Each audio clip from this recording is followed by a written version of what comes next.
The morning of September 11th, we were just starting we call it a Rescue 1 course, and we actually did all of our in-house training from rope rescue to confined space to collapsed structure to shoring, anything in that nature.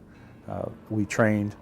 We were just starting a class, saw that a plane hit the building in New York City. When we found out that the plane hit the actual Pentagon, we alerted and got everything together and were prepared to move within an hour. And our mission was anything that would happen, we were to go in and to do search and rescue and hopefully rescue of whoever the occupant was, wherever they were. It was the evening of the 11th when we got to the Pentagon.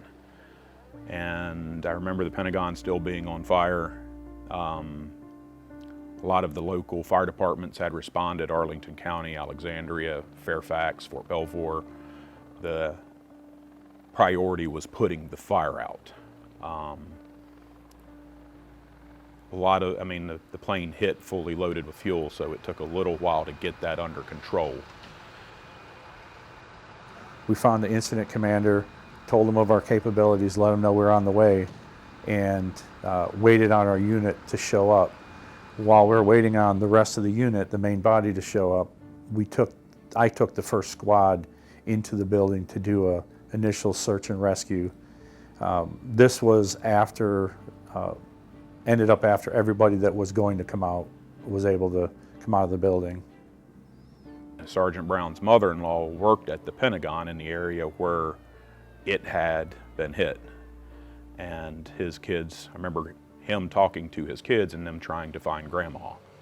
And then at the same time, Fort Belvoir's Sergeant Major Strickland, her husband, worked in that area also. And I remember her walking through looking for her husband and her asking for help, for us to help find her husband. And those are the things that really stick with me on the first night. Well, training kicks in. I didn't think of anything except for making sure that my guys were suited up correctly.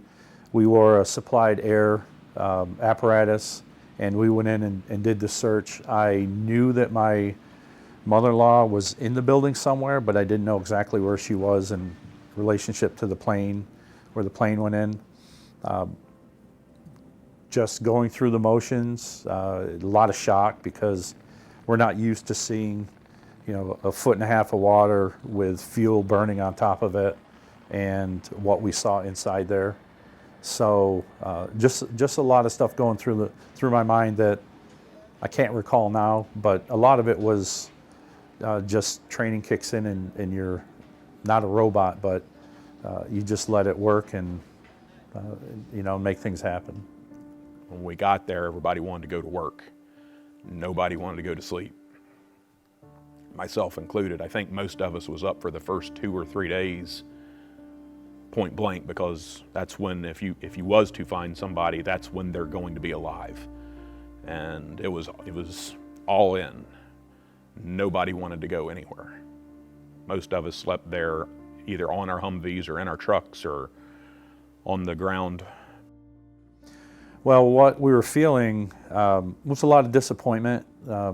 As you can imagine, you train really hard, and in most of our scenarios that we developed for training, we brought live people out, and the realization that we probably were not going to find anybody alive was a little bit stressful on us because that's what we wanted to do. And as we were finding more and more bodies, it was getting a little bit harder to excuse me. It was getting a little bit harder to keep everybody motivated, but at the end of the day, search and recovery. So we switched into recovery mode only, and we just dealt with it. It's difficult knowing what your job is and what you want to do, and it doesn't happen. But at the end of the day, we have another job to do, so we just dealt with it and kept everybody motivated as much as possible. The unit did great. We stayed there for 10 days working 24-hour shifts, 12 on, 12 off. But just the way that the men and women of this unit, of everyone that was there, performed was my biggest takeaway. We had a mission to do, we had a job to do, and we went forward and we executed that job. I was on terminal leave. I couldn't imagine not being there. I had the training, I had the knowledge. 20 years ago, I would have done the exact same thing that I did on that day. I'd have went straight back. Nobody needed to tell me to go back.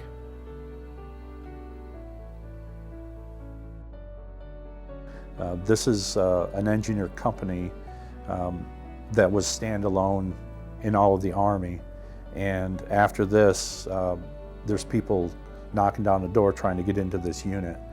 And over the 20 years since 9/11, the unit has grown leaps and bounds. They've acquired equipment that we only dreamed of. The different training that they're using, it's amazing to see how far they've come. And that's a direct reflection of what we did and how we performed.